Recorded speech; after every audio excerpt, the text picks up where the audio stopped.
capítulo lix donde se cuenta del extraordinario suceso que se puede tener por aventura que le sucedió a don quijote, al polvo y al cansancio que don quijote y sancho sacaron del descomedimiento de los toros, socorrió una fuente clara y limpia que entre una fresca arboleda hallaron, en el margen de la cual, dejando libres sin jáquima y freno al rucio y a rocinante, los dos asendereados amo y mozo se sentaron. Acudió Sancho a la repostería de su alforjas y dellas sacó de lo que él solía llamar condumio, enjuagóse la boca, lavóse don quijote el rostro, con cuyo refrigerio cobraron aliento los espíritus desalentados. No comía don quijote de puro pesaroso, ni Sancho no osaba tocar a los manjares que delante tenía de puro comedido, y esperaba a que su señor hiciese la salva, pero viendo que, llevado de sus imaginaciones, no se acordaba de llevar el pan a la boca, no abrió la suya, y atropellando por todo género de crianza, comenzó a embaular en el estómago el pan y queso que se le ofrecía. Come, Sancho amigo, dijo don quijote, sustenta la vida, que más que a mí te importa, y déjame morir a mí a manos de mis pensamientos y a fuerzas de mis desgracias.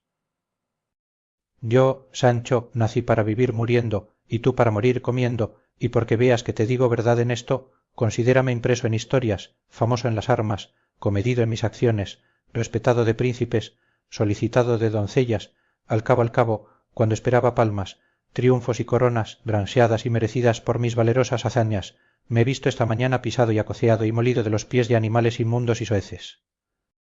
Esta consideración me embota los dientes, entorpece las muelas, y entomece las manos, y quita de todo en todo la gana del comer, de manera que pienso dejarme morir de hambre, muerte la más cruel de las muertes. Desa manera, dijo Sancho, sin dejar de mascar apriesa no aprobar a vuestra merced aquel refrán que dicen, muera Marta y muera harta. Yo, a lo menos, no pienso matarme a mí mismo, antes pienso hacer como el zapatero, que tira el cuero con los dientes hasta que le hace llegar donde él quiere, yo tiraré mi vida comiendo hasta que llegue al fin que le tiene determinado el cielo, y sepa, señor, que no hay mayor locura que la que toca en querer desesperarse como vuestra merced, y créame, y después de comido, échese a dormir un poco sobre los colchones verdes de estas hierbas, y verá como cuando despierte se halla algo más aliviado. Hízolo así don Quijote, pareciéndole que las razones de Sancho más eran de filósofo que de mentecato, y díjole: si tú, oh Sancho, quisieses hacer por mí lo que yo ahora te diré, serían mis alivios más ciertos y mis pesadumbres no tan grandes, y es que mientras yo duermo, obedeciendo tus consejos, tú te desviases un poco lejos de aquí, y con las riendas de Rocinante, echando al aire tus carnes, te dieses 300 o 400 azotes a buena cuenta de los 3000 y tantos que te has de dar por el desencanto de Dulcinea, que es lástima no pequeña que aquella pobre señora esté encantada por tu descuido y negligencia. Hay mucho que decir en eso, dijo Sancho. Dormamos, por ahora, entrambos, y después, Dios dijo lo que será. Sepa vuestra merced que esto de azotarse un hombre a sangre fría es cosa recia, y más si caen los azotes sobre un cuerpo mal sustentado y peor comido. Tenga paciencia mi señora Dulcinea, que cuando menos se cate me verá hecho una criba de azotes, y hasta la muerte, todo es vida, quiero decir que aún yo la tengo, junto con el deseo de cumplir con lo que he prometido. Agradeciéndoselo don Quijote, comió algo y Sancho mucho, y echáronse a dormir entrambos, dejando a su albedrío y sin orden alguna pacer de la abundosa hierba de que aquel prado estaba lleno a los dos continuos compañeros y amigos Rocinante y el rucio. Despertaron algo tarde, volvieron a subir y a seguir su camino, dándose priesa para llegar a una venta que al parecer una legua de allí se descubría. Digo que era venta porque don Quijote la llamó así, fuera del uso que tenía de llamar a todas las ventas castillos. Llegaron, pues, a ella, preguntaron al huésped si había posada.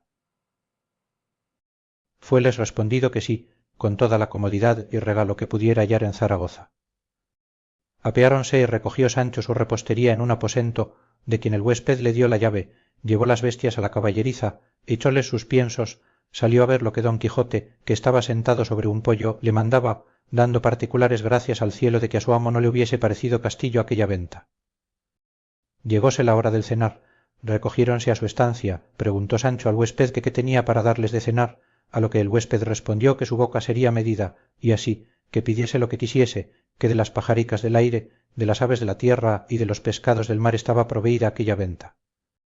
No es menester tanto, respondió Sancho, que con un par de pollos que nos asentendremos lo suficiente, porque mi señor es delicado y come poco, y yo no soy tragantón en demasía. Respondióle el huésped que no tenía pollos, porque los milanos los tenían asolados.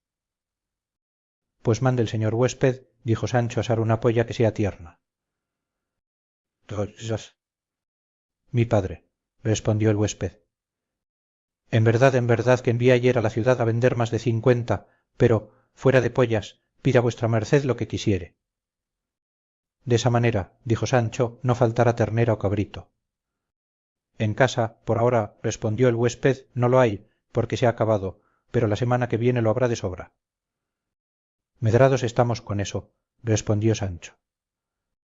Yo pondré que se vienen a resumirse todas estas faltas en las sobras que debe de haber de tocino y huevos. Por Dios, respondió el huésped, que es gentil relente el que mi huésped tiene, pues se le he dicho que ni tengo pollas ni gallinas, y quiere que tenga huevos. Discurra, si quisiere, por otras delicadezas, y déjese de pedir gallinas. Resolvámonos, cuerpo de mí, dijo Sancho, y dígame finalmente lo que tiene, y déjese de discurrimientos, señor huésped. Dijo el ventero, lo que real y verdaderamente tengo son 2 uñas de vaca que parecen manos de ternera, o 2 manos de ternera que parecen uñas de vaca, están cocidas con sus garbanzos, cebollas y tocino, y la hora de ahora están diciendo, cómeme. Cómeme. Por mías las marco desde aquí, dijo Sancho, y nadie las toque, que yo las pagaré mejor que otro, porque para mí ninguna otra cosa pudiera esperar de más gusto, y no se me daría nada que fuesen manos como fuesen uñas. Nadie las tocará, dijo el ventero, porque otros huéspedes que tengo, de puro principales, traen consigo cocinero, despensero y repostería. Si por principales va, dijo Sancho, ninguno más que mi amo, pero el oficio que él trae no permite despensas ni botillerías, ahí nos tendemos en mitad de un prado y nos hartamos de bellotas o de nísperos. Esta fue la plática que Sancho tuvo con el ventero, sin querer Sancho pasar adelante en responderle, que ya le había preguntado qué oficio o qué ejercicio era el de su amo. Llegóse, pues, la hora del cenar, recogióse a su estancia don Quijote, trujo el huésped la olla, así como estaba, y sentóse a cenar muy de propósito. Parece ser que en otro aposento que junto al de don Quijote estaba, que no le dividía más que un sutil tabique, oyó decir don Quijote, por vida de vuestra merced, señor don Jerónimo, que en tanto que traen la cena leamos otro capítulo de la segunda parte de don Quijote de la Mancha. Apenas oyó su nombre don Quijote, cuando se puso en pie y con oído alerto escuchó lo que dél trataban, y oyó que el tal don Jerónimo referido respondió, ¿para qué quiere vuestra merced, señor don Juan, que leamos estos disparates? Y el que hubiere leído la primera parte de la historia de don Quijote de la Mancha no es posible que pueda tener gusto en leer esta segunda. Con todo eso, dijo el don Juan, será bien leerla, pues no hay libro tan malo que no tenga alguna cosa buena. Lo que a mí en este más desplace es que pinta a don Quijote ya desenamorado de Dulcinea del Toboso. Oyendo lo cual don Quijote, lleno de ira y de despecho, alzó la voz y dijo, quienquiera que dijere que don Quijote de la Mancha ha olvidado, ni puede olvidar, a Dulcinea del Toboso, yo le haré entender con armas iguales que va muy lejos de la verdad, porque la sin par Dulcinea del Toboso ni puede ser olvidada, ni en don Quijote puede caber olvido, su blasón es la firmeza, y su profesión, el guardarla con suavidad y sin hacerse fuerza alguna. ¿Quién es el que nos responde? Respondieron del otro aposento. ¿Quién ha de ser, respondió Sancho, sino el mismo don Quijote de la Mancha, que hará bueno cuanto ha dicho, y aun cuanto dijere, que al buen pagador no le duelen prendas? Apenas hubo dicho esto Sancho, cuando entraron por la puerta de su aposento 2 caballeros que tales lo parecían, y uno de ellos echando los brazos al cuello de don Quijote le dijo, ni vuestra presencia puede desmentir vuestro nombre, ni vuestro nombre puede no acreditar vuestra presencia, sin duda, vos, señor, sois el verdadero don Quijote de la Mancha, norte y lucero de la andante caballería, a despecho y pesar del que ha querido usurpar vuestro nombre y aniquilar vuestras hazañas, como lo ha hecho el autor de este libro que aquí os entrego. Y poniéndole un libro en las manos que traía su compañero, le tomó don Quijote, y sin responder palabra comenzó a hojearle, y de allí a un poco se le volvió diciendo, en esto poco que he visto he hallado 3 cosas en este autor dignas de reprehensión. La primera es algunas palabras que he leído en el prólogo, la otra que el lenguaje es aragonés, porque tal vez escribe sin artículos, y la tercera, que más le confirma por ignorante, es que yerra y se desvía de la verdad en lo más principal de la historia, porque aquí dice que la mujer de Sancho Panza mi escudero se llama Mari Gutiérrez, y no llama tal, sino Teresa Panza, y quien en esta parte tan principal yerra, bien se podrá temer que yerra en todas las demás de la historia. A esto, dijo Sancho, donosa cosa de historiador. Por cierto, bien debe de estar en el cuento de nuestros sucesos, pues llama a Teresa Panza mi mujer Mari Gutiérrez. Torne a tomar el libro, señor, y mire si ando yo por ahí y si me ha mudado el nombre. Por lo que he oído hablar, amigo, dijo don Jerónimo, sin duda debéis de ser Sancho Panza, el escudero del señor Don Quijote. Sí soy, respondió Sancho, y me precio dello. Pues a fe, dijo el caballero, que no os trata este autor moderno con la limpieza que en vuestra persona se muestra, pintaos comedor y simple y no nada gracioso, y muy otro del Sancho que en la primera parte de la historia de vuestro amo se describe. Dios se lo perdone, dijo Sancho. Dejárame en mi rincón, sin acordarse de mí, porque quien las sabe las tañe, y bien se está San Pedro en Roma. Los dos caballeros pidieron a don Quijote se pasase a su estancia a cenar con ellos, que bien sabían que en aquella venta no había cosas pertenecientes para su persona. Don Quijote, que siempre fue comedido, condecenció con su demanda y cenó con ellos, quedóse Sancho con la olla con meromisto imperio, sentóse en cabecera de mesa, y con él el ventero, que no menos que Sancho estaba de sus manos y de sus uñas aficionado. En el discurso de la cena preguntó don Juan a don Quijote qué nuevas tenía de la señora Dulcinea del Toboso, si se había casado, si estaba parida o preñada, o si, estando en su entereza, se acordaba guardando su honestidad y buen decoro de los amorosos pensamientos del señor don Quijote. A lo que él respondió: Dulcineas está entera, y mis pensamientos más firmes que nunca, las correspondencias, en su sequedad antigua, su hermosura, en la de una soez labradora transformada. Y luego les fue contando punto por punto el encanto de la señora Dulcinea, y lo que le había sucedido en la cueva de Montesinos, con la orden que el sabio Merlín le había dado para desencantarla, que fue la de los azotes de Sancho. Sumo fue el contento que los dos caballeros recibieron de oír contar a don Quijote los extraños sucesos de su historia, y así quedaron admirados de sus disparates como del elegante modo con que los contaba.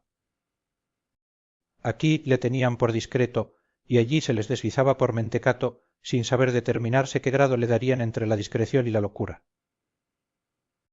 Acabó de cenar Sancho, y dejando hecho equis al ventero, se pasó a la estancia de su amo, y en entrando dijo: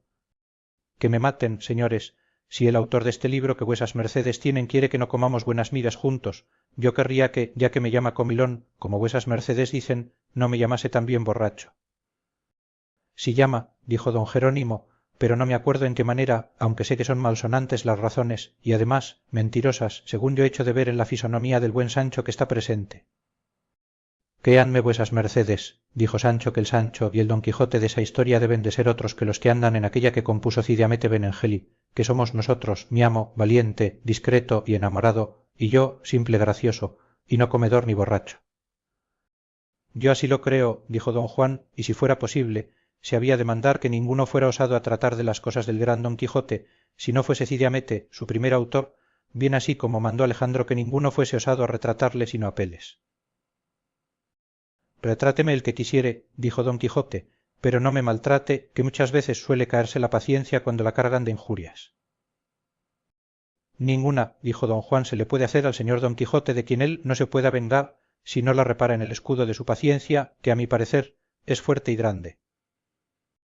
En estas y otras pláticas se pasó gran parte de la noche, y aunque don Juan quisiera que don Quijote leyera más del libro, por ver lo que discantaba, no lo pudieron acabar con él, diciendo que él lo daba por leído y lo confirmaba por todo necio, y que no quería, si acaso llegase a noticia de su autor que le había tenido en sus manos, se alegrase con pensar que le había leído, pues de las cosas obscenas y torpes los pensamientos se han de apartar cuanto más los ojos. Preguntáronle que a dónde llevaba determinado su viaje. Respondió que a Zaragoza, a hallarse en las justas del Arnés, que en aquella ciudad suelen hacerse todos los años. Díjole don Juan que aquella nueva historia contaba como don Quijote, sea quien se quisiere, se había hallado en ella en una sortija, falta de invención, pobre de letras, pobrísima de libreas, aunque rica de simplicidades. Por el mismo caso respondió don Quijote, no pondré los pies en Zaragoza, y así sacaré a la plaza del mundo la mentira de ese historiador moderno, y echarán de ver las gentes como yo no soy el don Quijote que él dice. Hará muy bien, dijo don Jerónimo, y otras justas hay en Barcelona, donde podrá el señor don Quijote mostrar su valor. Así lo pienso hacer, dijo don Quijote, y vuesas mercedes me den licencia, pues ya es hora para irme al lecho y me tengan y pongan en el número de sus mayores amigos y servidores. Y a mí también, dijo Sancho, quizá seré bueno para algo. con esto se despidieron y don quijote y sancho se retiraron a su aposento dejando a don juan y a don jerónimo admirados de ver la mezcla que había hecho de su discreción y de su locura y verdaderamente creyeron que éstos eran los verdaderos don quijote y sancho y no los que describía su autor aragonés. madrugó don quijote y dando golpes al tabique del otro aposento se despidió de sus huéspedes. pagó sancho al ventero magníficamente y aconsejóle que alabase menos la provisión de su venta cual la tuviese más proveída. pérdida de apetito de don quijote